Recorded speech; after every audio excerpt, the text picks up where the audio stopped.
When I was 14, I had a train ran on me by three senior boys in high school. I was 14, one was 17, another was 17, and one was 16 years old. When I was 14, I got bullied a lot, so I didn't have any friends in school, and my home life was no better than my school life. I was the black sheep of my family, and I was severely mistreated in my home, and I was left out, neglected, and bullied in school.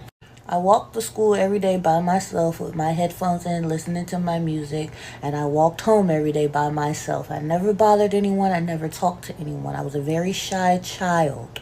These boys were extremely handsome and very popular in school, and they also happened to have to walk every day to school, to and from. And one day, they decided to start speaking to little old me. Now you have to understand my perspective at this time. I was a nobody and nothing, both in school and in my home life. Nobody gave a damn about me, to the point teachers had to bring food to school, groceries for me at one point in time. And all of a sudden, the popular boys were coming up to me and talking to me while we were walking home to school together. Not only were they popular, they were attractive. All the girls wanted them. They were in ROTC, they played sports, they were light skinned, they had the curly hair, the best fits, the flyest Jordans, and they were talking to me?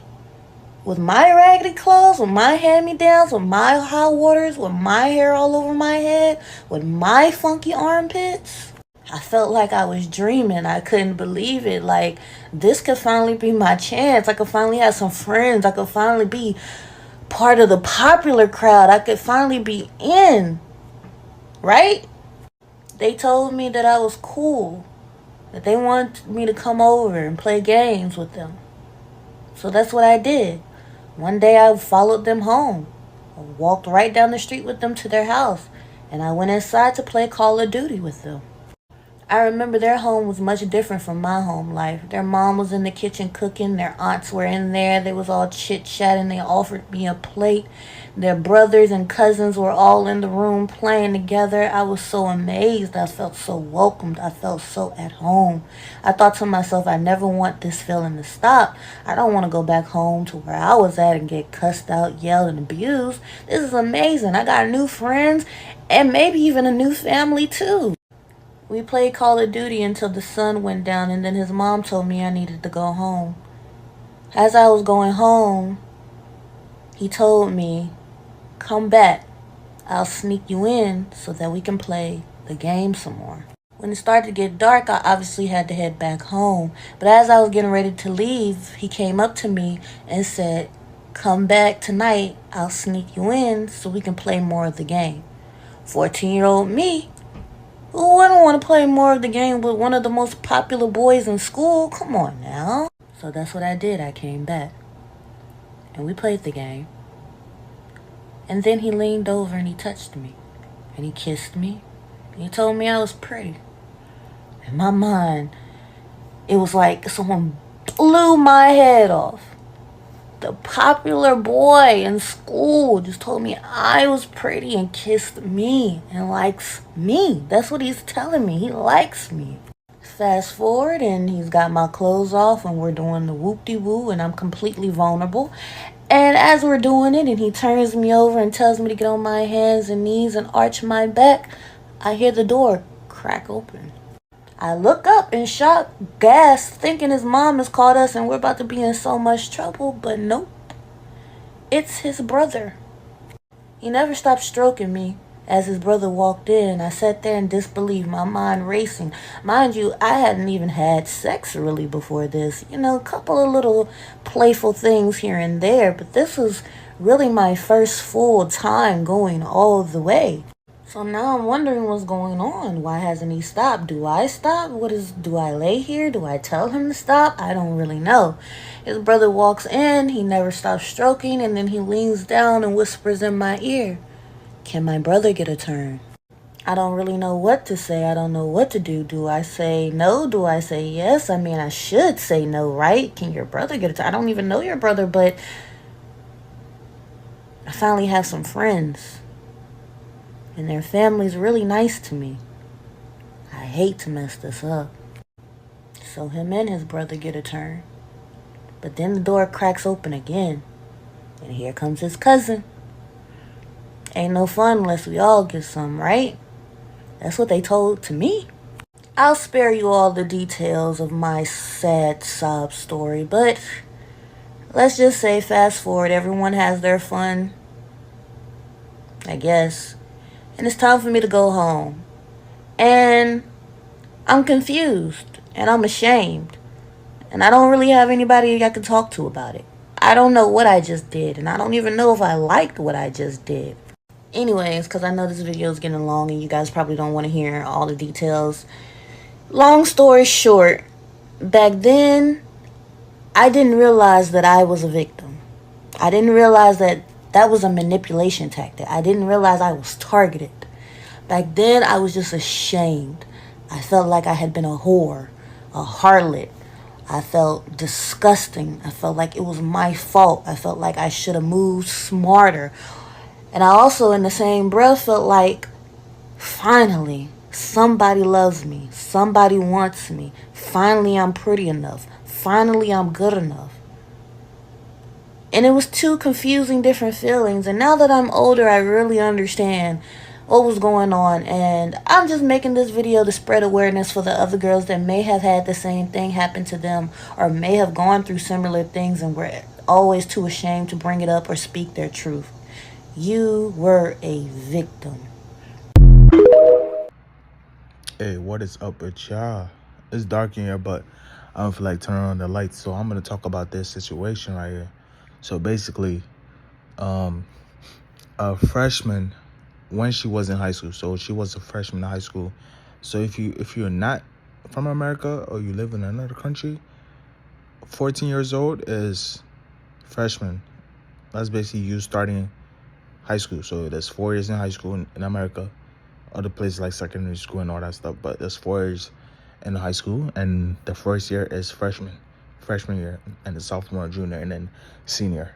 So basically, this woman was a freshman, 14 years old, and so basically, her story is that during her freshman year, she had a choo-choo, a what you call it, a train, I don't know, foursome, threesome, whatever. I don't freaking know.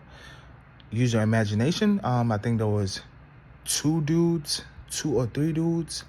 I'm gonna play the video in the beginning of this, so they probably gonna already know the whole story. But there was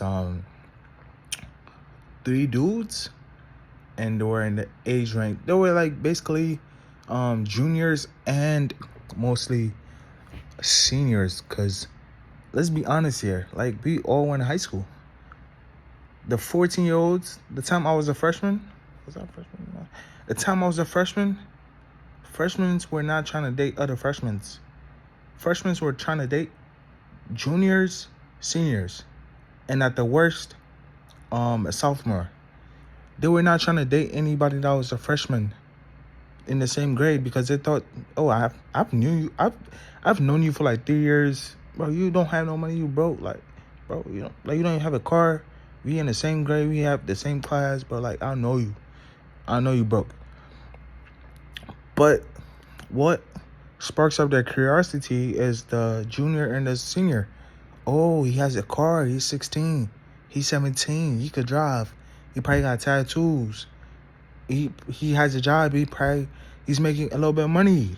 He got his own car. He could go anywhere he want. We could go to the beach. We could go to the mall. We could go out to eat. Let me try to date him.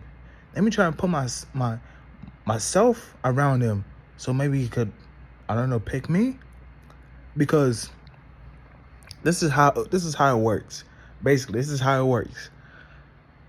The juniors, I'm talking about women. The juniors and the seniors, women, they are dating people in college. So the seniors and the juniors are probably dating dudes, freshmen. I would say probably freshman, sophomore in college. They're not dating people who are juniors and seniors in high school. They're not dating people in the same age range or in the same class. They're not dating them. They're dating people in college. And the dudes in high school are dating people There are freshmen or sophomores. That is how it works. Because women want older and men want younger. Right? Basically, that's all it is. Because the women want older because they think there's more stability in that. Obviously, it makes more sense. The older you are, probably you've made a little bit more money. You're in a stable career. You have a stable job. You have more experience. You probably own a home, apartment, whatever. So they see that. So a 14-year-old is also going to see that in a 16 to 17-year-old. Oh, he has his own car. He probably is living with his parents. Probably sometimes people got their own apartments at 17, 18. So, hey, like, she sees that, oh, this guy might be stable. He has his own job. He has his own car. This happens all the time. So the video, basically, she's saying that she was manipulated because at 14, I don't know, she was getting abused, touched on as a kid. I don't know, man. But basically, she said they abused her or something like that, and that really wasn't the case, in my opinion. At 14, I don't know why you would want 3 men inside of you. It's just common sense. That means you probably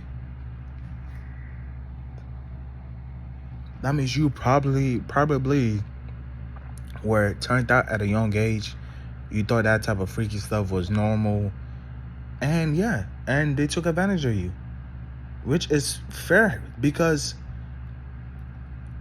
the world is wicked. The world is cruel. And if you sin, bro, like, you're not really having protection from God like that. God is not fully protecting you because you're sinning. You're going against his will. But if you are not going against his will at 14, you're probably not going to get... She didn't get R-rated. Let's make that clear. She did not get R-rated. Not R-rated. I can't say all those words on YouTube. She did not get touched as a child.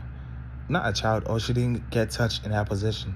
Like, she gave them consent to do whatever they did to her. Okay? Even though maybe she didn't like it or she didn't know what was going on, she said, hey, the 3 of y'all could do whatever you want. Basically what she said. She didn't say that they did anything to her. I don't know. Because nowadays, if that type of stuff happened, the woman will come out. Because women are getting protected. So she will have a little bit of bonus to come out and say that.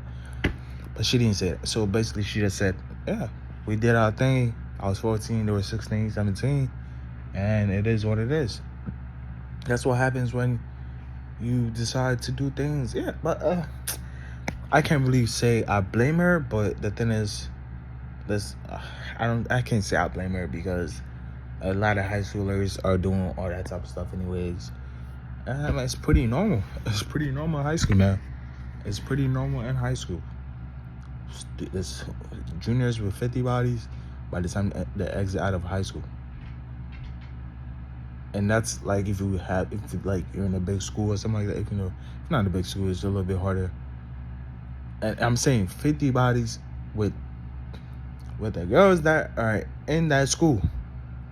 We're not even talking about the people outside. We're talking about in that school.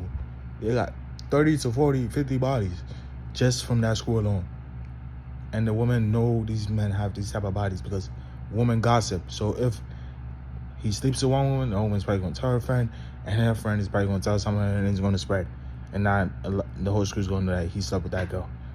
But the next girl is going to know that he slept with that girl, and that girl is going to be bragging that, hey, maybe he was so good in the bedroom, and that girl is going to be like, whoa, he might be so good in the bedroom, let me try. And then that's how the cycle spreads. That's why their numbers rack up, and be like, you know you have 50 bodies and you still slept with him? Yeah, that's basically what happened. But yeah, man, that's it, man. Y'all gotta be careful, though. I'm not really trying to blame her for this. Hey, it's in the past. It is what it is. I mean, I don't know why you came online and said this. I mean, it's good for us because we're using it for teaching purposes, content. But to me, this type of stuff should be discussed with your man or taken to the grave. That's the only thing. That's the only people you should be hearing these stories. Is God, your husband if you want to tell him, and that's it. or you take it to the grave. That's all. That's all. And you go ask, and God will ask you about it during Judgment Day. That's all it is, man. So please, woman, keep those type of things personal. It should not be on the internet. Love y'all. Peace.